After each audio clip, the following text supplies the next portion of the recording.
নামাজের বাহিরের যে 7টা বিষয় রয়েছে সেই ব্যাপারে আমরা জানব।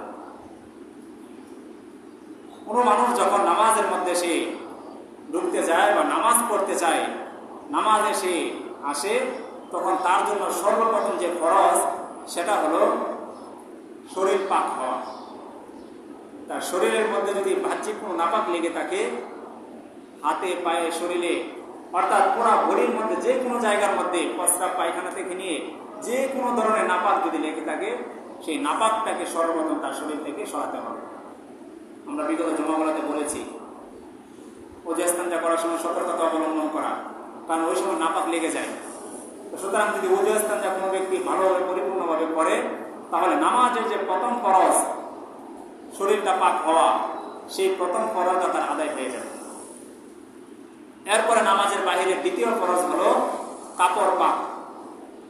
ঠিক তদ্রুপভাবে কাপড়ের মধ্যে যদি কোনো নাপাক লেগে থাকে, সেটা গরুর প্রস্রাব হতে পারে, নিজেদের প্রস্রাব পায়খানা হতে পারে, বা অন্য যে কোনো নাপাক হতে পারে, সেই নাপাক যদি কাপড়ের মধ্যে লেগে থাকে, নামাজে আসার আগেই সেই কাপড়টাকে ধৌত করে, কাপড়টাকে পবিত্র করে নামাজে আসা।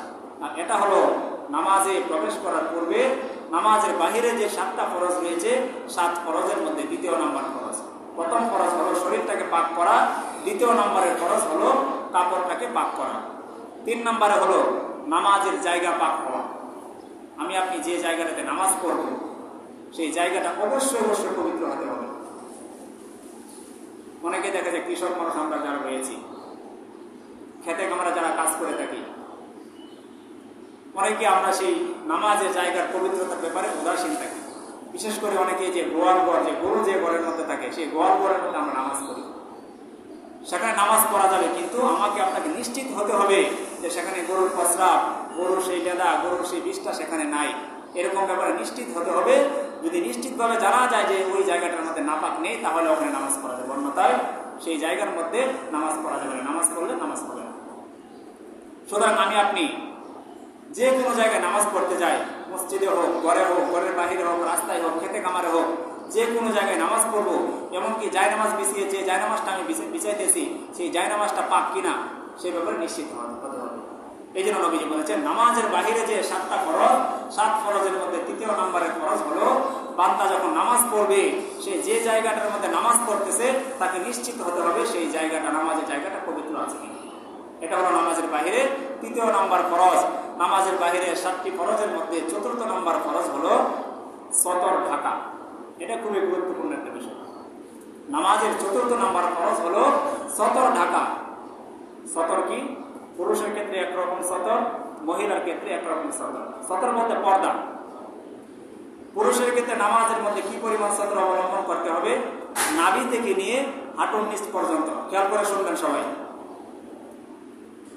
পুরুষের ক্ষেত্রে নামাজের ফরজ হলো নাভি থেকে নিয়ে হাঁটুর নিচ পর্যন্ত। এই অংশটুকু যায়, ওই অংশটুকুকে অবশ্যই অবশ্যই নামাজের মধ্যে ঢেকে রাখতে হবে। ঠিক তদ্রুপভাবে একজন নারীর ক্ষেত্রে কি পরিমাণ সতর নামাজের মধ্যে ঢেকে রাখতে হবে? নারীর ক্ষেত্রে হলো এরকম কাপড় পরতে হবে, শুধু তার চেহারা এবং হাত কবজি পর্যন্ত, এই 2টা অংশ শুধু খোলা রাখা যাবে। এছাড়া সারা বডির কোনো অংশ নামাজের মধ্যে মহিলারা খোলা রাখতে পারবে না। তবে পায়ের পাতার ক্ষেত্রে কোনো কোনো ওলামায়ে কেরাম ইখতিলাফ করেছেন। কেউ কেউ বলেছেন যে যদি পায়ের পাতা খোলা থাকে তাহলে নামাজ হয়ে যাবে। অনেকেই বলেছেন যে না, সেটাও হবে না। কারণ নবী আলাইহিস সালাতু ওয়াস সালামের কাছে যখন পর্দার বিধান এসেছে, নবীজি বলেছেন পুরুষেরা টাকনুর উপরে পোশাক পরিধান করবে, আর নারীরা টাকনু পর্যন্ত সেই কাপড়কে পরিধান করবে। তখন সাহাবায়ে কেরাম জিজ্ঞাসা করল যে টাকনু পর্যন্ত যদি তারা এই কাপড়কে পরিধান করে, তাহলে তো তাদের টাকনু, তাদের পা বের হয়ে যাবে। নবীজি বলছেন যদি তাই হয় তাহলে আরো আদাত পরিমাণ নামিয়ে দিতে হবে। সাহাবায়ে কেরাম আবার বললেন তাহলে তো তাদের সেই পা গুলা প্রকাশ পায়। নবীজি বললেন তাহলে 1 হাত পর্যন্ত তাদের পা, সেই পায়ের মধ্যে কাপড়কে নামিয়ে দিতে হবে। সুতরাং ওই হাদিস থেকে বোঝা যায় নারীদের ক্ষেত্রে তারা যখন নামাজের মধ্যে দাঁড়াবে, তাদের শুধু চেহারা এবং 2 হাত কবজি পর্যন্ত ফাঁকা রাখার অনুমতি রয়েছে। এছাড়া সারা দেহের অন্য কোনো অঙ্গ যদি প্রকাশ পেয়ে যায় নামাজের মধ্যে, তাহলে সেই নামাজটা বাতিল হয়ে যাবে। খুবই সতর্ক থাকতে হবে নামাজের ক্ষেত্রে। এই বিষয়গুলো অত্যন্ত আবশ্যক। এটা নামাজের ওয়াজিব না, নামাজের সুন্নত না যে সাহু সাজদা দিলে নামাজ হয়ে যাবে, বরং এগুলো হলো নামাজের ফরজ। নামাজের ফরজ যদি তরফ হয়ে যায় তাহলে এখানে সাহস আসতে দিলে নামাজ হবে না, বরং নতুন করে আবার নামাজটাকে শুরু করে সেই নামাজটাকে আদায় করতে হবে। সুতরাং মোহতারাম হাজরিন, সতরের ক্ষেত্রে যে বিষয়টা বলা হয়েছে, পুরুষের ক্ষেত্রে নাভি থেকে নিয়ে হাঁটুর নিচ পর্যন্ত অবশ্যই ঢেকে রাখতে হবে, আর নারীর ক্ষেত্রে চেহারা এবং হাতের কবজি পরিমাণ এই পরিমাণ খোলা রেখে সারা দেহটাকে আবৃত করে তারপরে নামাজ করতে হবে। অনেকে দেখা যায় আমরা যারা পুরুষ হয়েছি আমরা অনেকে গেঞ্জি পরে নামাজ করি, অনেকে শার্ট পরে নামাজ করি, আবার অনেকে এরকম প্যান্ট পরে নামাজ করি সেজদাতে যাওয়ার সময় পিছনের দিক দিয়ে খুলে যায়। এটা যদি কারো ক্ষেত্রে হয়ে যায় তার নামাজ বাতিল হয়ে যাবে। সুতরাং সতর্ক থাকতে হবে। ঠিক তদ্রূপভাবে যখন আপনি নামাজের মধ্যে দাঁড়াবো, খেয়াল করতে হবে যে আমার প্যান্ট, আমার লুঙ্গি বা আমার পায়জামা টাকনুর নিচে চলে গিয়েছে কিনা। যদি টাকনুর নিচে চলে যায় পুরুষের নামাজ বাতিল হয়ে যাবে। নবীজি হাদিসের মধ্যে বলেছেন, মা আসফালা মিনাল কাবাইন ইলাল ইজার ফাফিন নার। নবীজি বলেছেন যে টাকনুর নিচে যে পুরুষেরা কাপড় পরিধান করবে সেই টাকনুর নিচের অংশটা আল্লাহ পাক জাহান্নামের আগুনের মধ্যে পোড়াবেন। নাউযুবিল্লাহ। সুতরাং এমনিতেই তো টাকনুর নিচে পুরুষের জন্য পোশাক পরিধান করা হারাম, নামাজের মধ্যে সেটা আরো গুরুত্ব নিয়ে আসে। সুতরাং নামাজে দাঁড়ানোর ক্ষেত্রে এই ব্যাপারে আমরা সতর্ক থাকবো। সতর্ক হলো নাভি থেকে নিয়ে পুরুষের হাঁটু পর্যন্ত। এখন যদি এই পরিমাণ কাপড় ছাড়া কারো কাছে অন্যরকম কাপড় না থাকে তার বিষয়টা ভিন্ন, কিন্তু কারো কাছে পাঞ্জাবি রয়েছে, কারো কাছে লম্বা জামা আছে, কারো কাছে সুন্দর পোশাক রয়েছে, সে বিনিয়ানকে সে শর্ট গেঞ্জি পরে আসলো, সেন্টু গেঞ্জি পরে আসলো, বা এরকম হাফ হাতা শর্ট হাতা এরকম গেঞ্জি পরে বা শার্ট পরে আসলো, এক্ষেত্রে সে ওই হুকুমের মধ্যে চলে যাবে। সুতরাং সতর্ক থাকতে হবে যেন নামাজের ক্ষেত্রে আমার আপনার সতরের জন্য এরকম কোনো রকম ঘাটতি বা অবহেলা প্রকাশ না পায়। আমরা ইমানদার মুসলমান বান্দা, আমাদের কাছে একটা পাঞ্জাবি থাকা, একটা জুব্বা থাকা, টুপি থাকা এটা আবশ্যক একটা বিষয়। অনেকে দেখা যায় যে অনেকের কাছে এরকম পাঞ্জাবিও নেই, এরকম অনেকের কাছে এরকম একটা টুপিও নেই, যে শুক্রবার দিনে সে সপ্তাহে যে একদিন নামাজটা পড়বে এরকম উদাসীন হয়ে গিয়েছে আমরা। সুতরাং মোহতারাম হাজরিন, নামাজের ক্ষেত্রে যে নামাজের বাইরে 7টা ফরজ রয়েছে, সেই 7 ফরজের মধ্যে 4th নাম্বার ফরজ হলো সেই সতরটাকে ডেকে রাখা, সতরটাকে আবৃত করে নামাজ পরিধান করা। নামাজের বাইরে যে 7 ফরজ রয়েছে সেই 7 ফরজের মধ্যে 5ম নাম্বার ফরজ হলো কিবলামুখী হওয়া। 5ম নাম্বার ফরজ হলো কিবলামুখী হয়ে নামাজ পড়া। আমাদের দেশ থেকে কিবলা কোন দিকে? পশ্চিম দিকে। এখানে একটা বিষয় জেনে রাখা ভালো, আল্লাহ পাক রব্বুল আলামিন কাবাটাকে যে জায়গায় রাখছেন, পবিত্র বাইতুল্লাহ শরীফ যেখানে আছেন, এটা হলো একদম পৃথিবীর মধ্যবর্তী জায়গার মধ্যে। পুরো পৃথিবীটা গোল, সেই গোল বৃত্তের একদম মধ্যবর্তী জায়গার মধ্যে আল্লাহ তাআলা কাবা শরীফটাকে রাখছেন।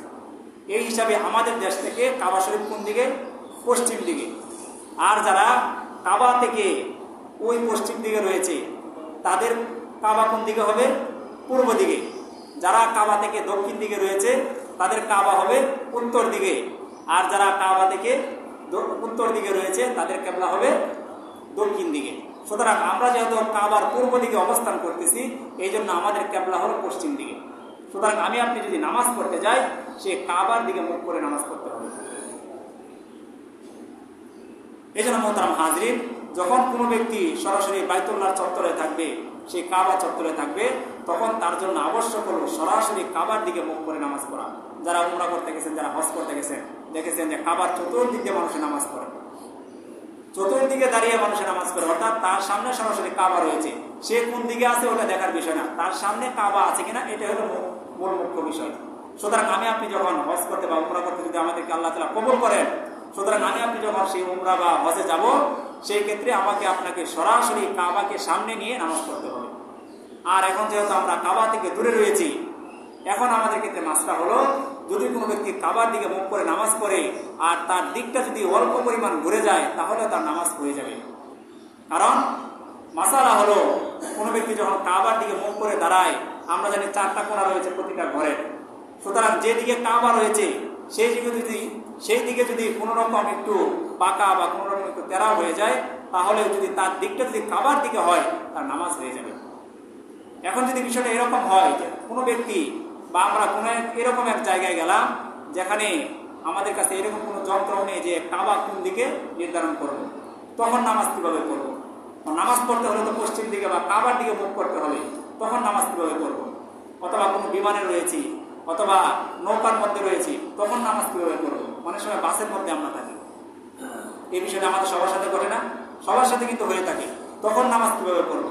তখন মাসালা হলো, যদি এরকম কোনো মানুষ না থাকে আশেপাশে যে তাকে জিজ্ঞাসা করা যাবে, বা এরকম কোনো মিটার না থাকে যে দিক নির্ধারণ করা যাবে, তখন মাসালা হলো তখন নিজের মনের মধ্যে দেখতে হবে কোন দিকটা সবচেয়ে বেশি প্রাধান্য পাচ্ছে, ডান দিক, বাম দিক, পিছনের দিক নাকি সামনের দিক। নিজের মন যেটাকে প্রবল সায় দিবে, প্রবল সাপোর্ট করবে, সেই দিকে ফিরে নামাজ পড়তে হবে। এখন কথা হলো আপনি সেই দিকে ফিরে নামাজ পড়ে ফেললেন, নামাজের পরে জানতে পারলেন যে ভুল দিকে ফিরে নামাজ পড়েছেন, অন্য দিকে কাবা ছিল, তখন মাসালা হলো নামাজ হয়ে গেছে, তখন নতুন করে আর নামাজ পড়ার প্রয়োজন নেই।